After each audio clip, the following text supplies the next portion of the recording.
And the more trapped I became, the more I felt like I was just going to be a slave for the rest of my life. There was no getting out. Towards the end, he was threatening to kill me and the kids.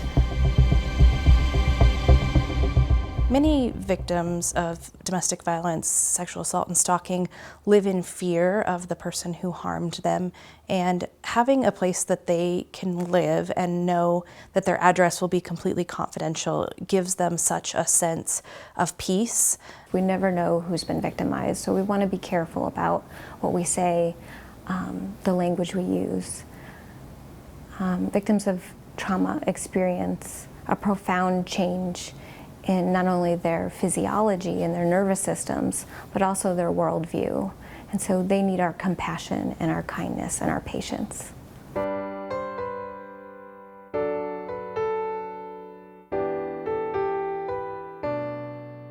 Often, people are asked for an address to complete routine tasks, to open a bank account, get a cell phone, make purchases, receive medical care, and more. Do you have your driver's license with the current address on it today? They'll need your name and your physical address. If you could fill out this application with your name, date of birth, and your home address, that'd be great. Some people need to have their address kept confidential for safety reasons. Survivors of domestic violence, sexual assault, or stalking. The Montana Department of Justice designed the Address Confidentiality Program, ACP, in 2006 to help protect residents of Montana who are survivors of these crimes. The program is administered by the Montana Attorney General's Office. The Address Confidentiality Program, or ACP, is a tool for survivors of domestic abuse, sexual assault, and stalking to use a substitute address in place of their home address. The purpose of the Address Confidentiality Program is to give a survivor an address to use when seeking services from state or local government agencies. Many private businesses are also willing to accept this substitute address when the ACP participant is a customer.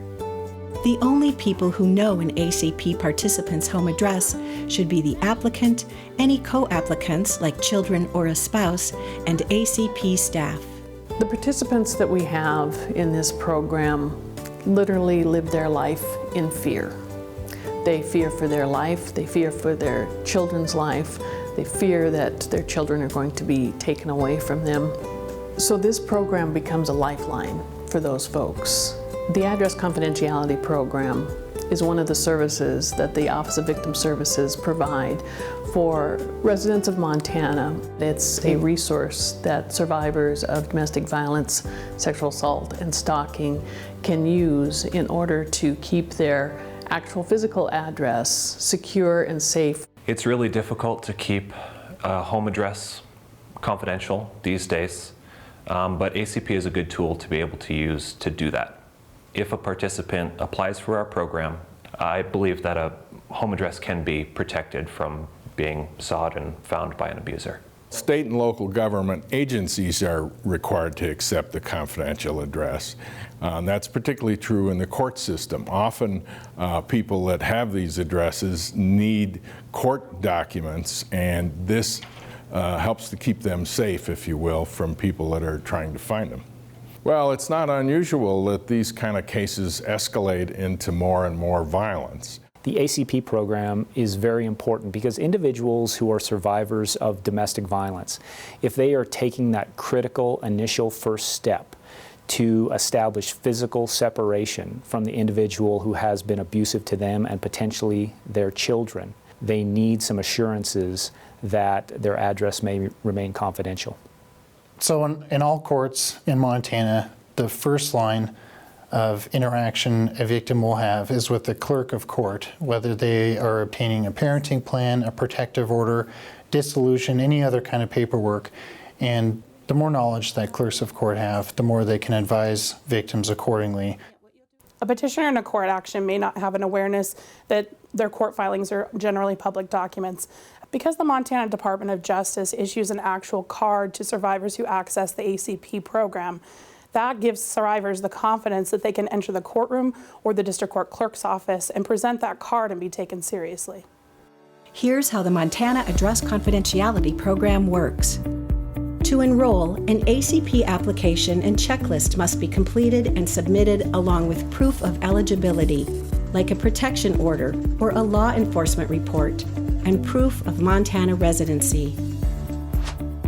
Once the application package is complete, it should be mailed to the Office of Victim Services. Once the application is received, ACP staff will review it. If all necessary documents are received, the ACP application will be approved, and an ACP card will be issued to the applicant. Montana ACP has two components. First, an ACP applicant is issued a substitute address to use instead of their home address when interacting with state or local government.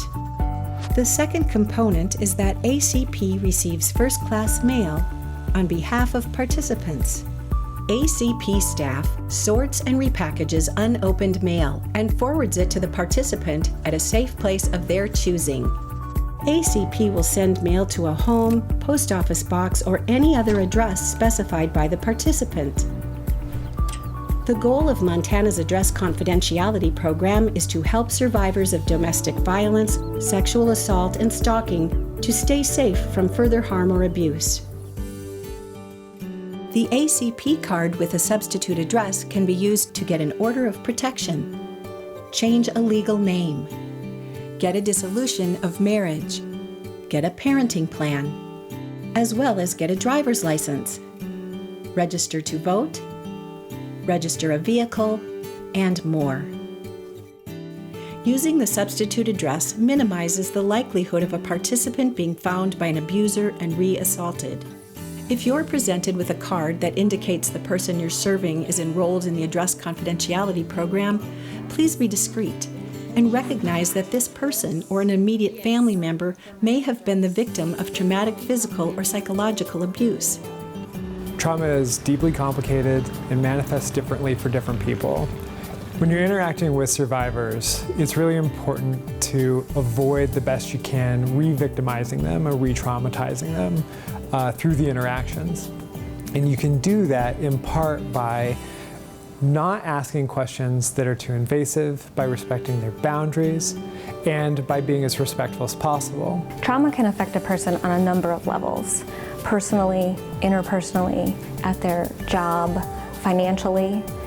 In our work at the personal level, we see lots of post-traumatic stress symptoms, but more long-term, we see important health consequences. So anxiety, depression, physical pain, substance use disorders.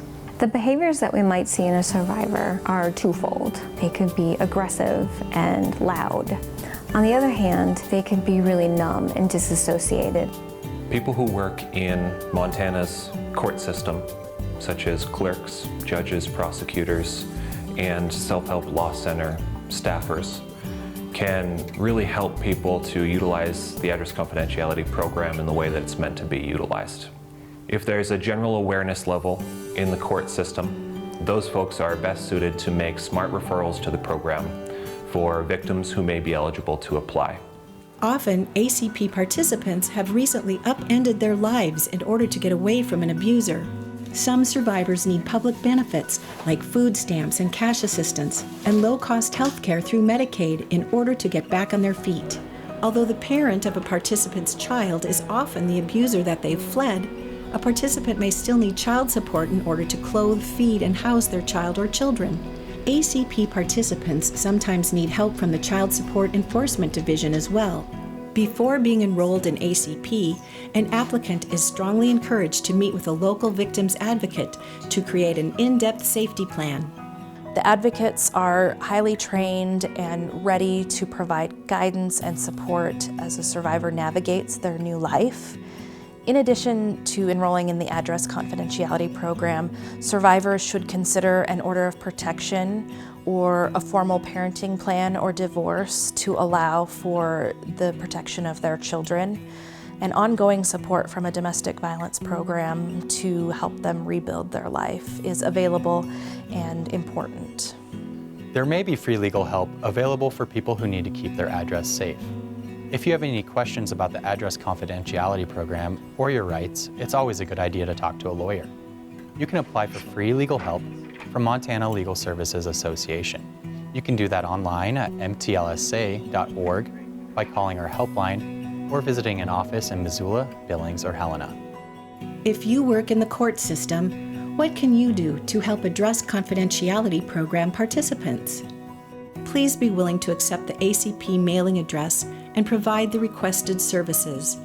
When an individual comes to the court system who is a survivor of domestic violence, the system can be overwhelming. That additional assurance that them taking that brave first step to get out from underneath a very dangerous situation, that they can maintain confidentiality of their address, is going to benefit them long term and improve that access to justice.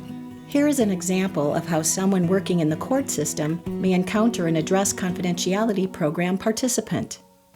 Hi. Hi. I need to do a legal name change. Okay, do you have the paperwork? Yes, she does. Thank you. Well, it looks like everything's in order here, except I see your address is missing. Yeah, I have a card from the Department of Justice for confidentiality purposes. I don't like to leave my home address. Oh, okay. That's great. We can add this address to your paperwork, and then we'll send it back to the Department of Justice in care of the Address Confidentiality Program, and then one of their staff members will mail the documents back to you. Is that good for you? Yep. Okay, perfect. Thank you. You're welcome. I would encourage all of my colleagues in the court system to take this program seriously. This program can benefit survivors of domestic violence long term. I want my colleagues to imagine that they are in a survivor's shoes. They're showing up to the courthouse for the first time, uncertain of what to do. They've been in a long-term abusive relationship, and they are finally trying to break free. The ACP program can give them confidence that they will get to keep their safe and confidential address from their abuser. And I encourage my colleagues to support them in that endeavor. Please think about the role you can play in helping these survivors and their families stay safe. Let's watch another interaction with an ACP participant. Hi there, how can I help you? Hi, actually I'm looking for some help to be able to file for a divorce. Yeah, we can definitely help you with that. So these are the forms that you'll use, and up at the top of all of the forms will be your name and your address. And then you'll move on. Actually, I don't want to use my actual address. I have my ACP card here. Is it okay if we use that? Oh, definitely. So I'm familiar with those. The address on that ACP card is what you can put up at the top on all of your forms. Yeah, that'd be good. Thank you.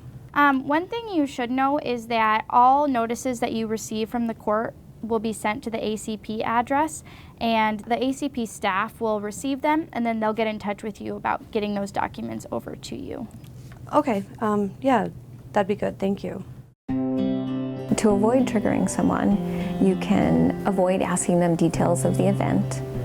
You can avoid making light of the situation, and you can avoid comparing your own experiences to theirs. Sharing intimate details of a victimization can further aggravate PTSD, anxiety, depression, and other mental health conditions that arise from the abuse. I think we still have the perception that domestic violence is just a private affair between the husband and wife or partners. And really it's all of our problems, because it does affect us. It affects us in the workplace, it affects the children in school.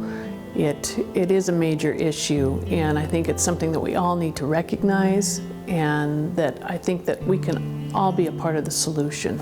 Victims need to believe and have faith that you can actually do something to help keep them safe.